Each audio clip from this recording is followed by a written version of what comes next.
As weird as it feels to not be talking about UFC White House Freedom 250 anymore, the show goes on. The show goes on, fights continue. The UFC chugs along and gives us more Apex garbage. So, today, as we must, we will be discussing the upcoming UFC Fight Night Man, Manel Kape versus Kyoji Horiguchi. Now, I'm not going to break down every fight on this card. I'm only going to break down the fights that I am interested in.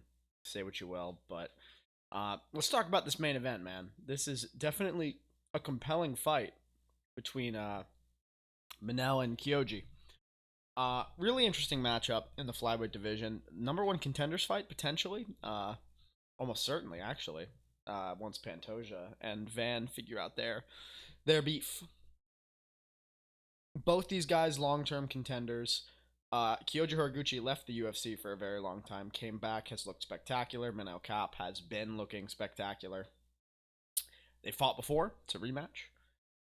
I'm not going to mince words. I'm going with Manel Kape. I like Kyoji Horiguchi. He's been a fun addition back to the flyweight division. His last two performances were very, very good, but Manel Kape, his last couple performances have been insane. Sliming out Brendan Royval like it was nothing. I mean, I think Kape's on another level right now. I know they're both not exactly the youngest, but Kyoji, man, he is definitely on the older side. Despite fighting super athletically and dynamically, he's still on the older side. Manel Kape is too, but they're both on the older side. I just think Manel is more closer to his prime and has more potential to really make some impressive stuff happen here against Horiguchi. I think Horiguchi's movement is going to be a big asset to him. Perhaps that will stop Manel Kape from finding the big shot on him with his elusive movement and his crazy footwork. But I don't know, man. My assumption is that Manel will be able to find it. I think Manel will be able to find it. I think Manel will be the next title challenger after Van and Pantoja. But I think Van and Pantoja have a pretty good chance against Manel. I do think that Manel will win this fight over Kyoji Horiguchi, though, closing that distance. Very similar to how he did against Brandon Royval, finding the kill shot while Horiguchi's backing up or moving laterally. So I think this is a really cool fight. It's a neat main event. It's essentially a number one contenders fight at flyweight, so that's fun. Just feels so weird being back to the Apex after the White House, man. It's just so different. Let's get out there. Why is this fight not in Japan? Why is this fight not in Japan, bro? After they fought for the first time, I think it was in I don't want to get it wrong. Pride, I don't know, but Chava, go away. Why is this not in Japan? This should absolutely have been in Japan, not the fucking Apex. So, Apex slop, we're used to it. I think Manel Kape is going to TKO Kyoji Horiguchi. I'm going to go pretty early on, I think. I don't think Kyoji's movement's going to serve him here. It's a close competitive fight. I could definitely see Kyoji dancing around on the outside and getting his hands on Manel without getting touched and potentially winning that way. I just have a feeling Manel Kape's going to nuke him. So, my prediction for this fight, Manel Kape is going to TKO Kyoji Horiguchi in round 1 or 2. I'm about 60% sure of that. And then my 40% is Kyoji Horiguchi gets a pretty crafty decision win over Manel. But for the sake of betting, guessing, Manel Kape is my pick. So, it's a great main event. The rest of the card, I mean, it has its moments, right? Cutelaba versus Navajo Sterling. Good fight. Cutelaba is coming off a win or two. Navajo Sterling is coming off his most impressive win. Gonna go with Navajo Sterling. He's the rising up-and-comer, and he was looking for his big statement win, and in his last fight, he got it. So I think that puts him in a really compelling position to be looking towards the ranked opponents. And I think if he beats Cutelaba, he will be next for a ranked opponent. I am impressed with Cutelaba as of late, and Cutelaba is the definition of a hard fight, but I think Navajo Sterling's craftiness and his explosivity and his striking is going to get it one over on Ion Cutelaba. I haven't seen enough from Sterling that suggests that he's a quitter, or that he doesn't have that dog in him, which is the kind of thing that's Cutelaba could take advantage of. Haven't seen that out of Sterling, so I think I'm going to go with Sterling here. I think he just has a better chance. I think he's more dynamic. I think he's more fresh.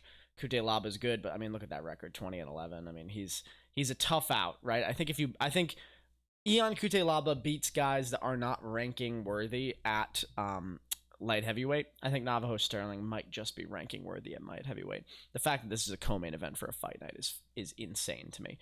Vinicius Oliveira versus Andre Fili is very interesting.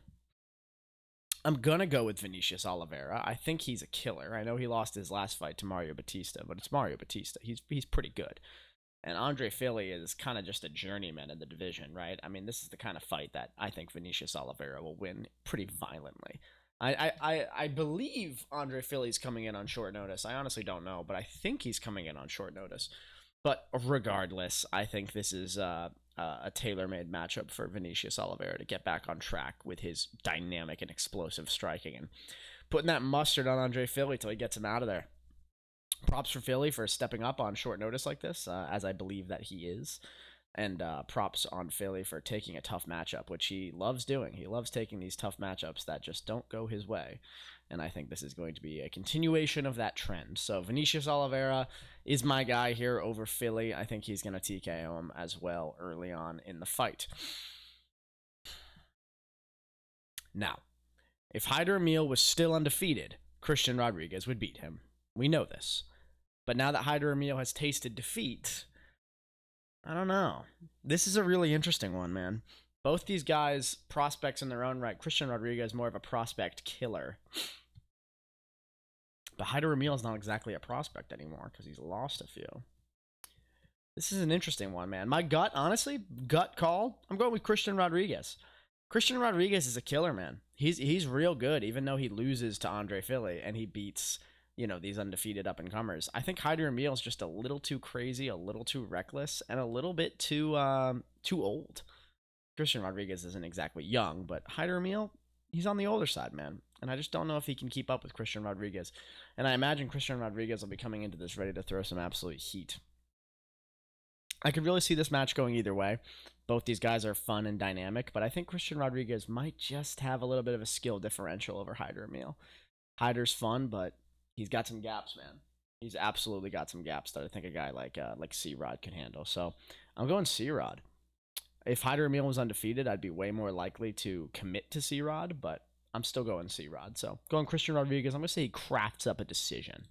Melsik Bagdasaryan's going to beat this no one. That's my guess. Maybe this guy's like a hot prospect. It looks like he's a huge favorite. And actually, now that I think about it, Melsik Bagdasaryan's the guy that Gene Silva slimed out. So I'm going to assume this guy's got it in the bag. Andre Lima is going to beat Kevin Borjas. Borjas is good. Andre Lima is a genuine prospect in the flyweight division. I think he's undefeated, too. Is he undefeated? He's undefeated. I think he's going to beat Kevin Borjas. I don't know how, but I think he's going to win. Bia Mosquito, man. Mosquito. She's the best female fighter in the world, in my opinion. She's going to beat Melissa Mullins. No question about that. Mitch Raposo. I actually know Mitch Raposo. I've met Mitch Raposo. He fights out of a gym that's kind of near me. That being said, I'm sorry, brother. Alan Nascimento. Mitch Raposo, I like you, but you're not at that level. I hate to say. Michael Aswell is going to beat Gaston Bolaños. Carol Rosa is probably going to beat Luana Santos, but you never know. Leon Shabazian, brother of Edmond. That's kind of an interesting, who knows what'll happen there, but it looks like he's quite a dog to a Georgian, so I'd go with the Georgian there, and then this one, who knows, man. This card is just nothing compared to the White House card, but Kape and Horiguchi is interesting. It is a compelling match, so I'm going Manel Kape, but again, could see it going either way. Let me know your guys' thoughts. I'm definitely thinking Manel Kape's got this one in the bag. Horiguchi's crafty, could get it done. Let me know what you guys think about this kind of quality of a fight night, too. I mean, this is just, it's okay, but there's only one real ranked contest on the whole card, and next week ain't all that much different, to be honest with you. It's Fiziev versus Torres. I mean, not a whole lot going on there either. They're saving a lot of it for the pay-per-views, which I get, but now that there's no more pay-per-views, why not spread the love? I don't know. It's a mid-card. Let me know what you guys think down below. Let me know who you think's going to win this main event. Let me know who you think's going to win fights on the rest of the card. Let me know what you think of Apex Slop, because we're getting a lot of that. Until next time, I'll see you then. Take it easy.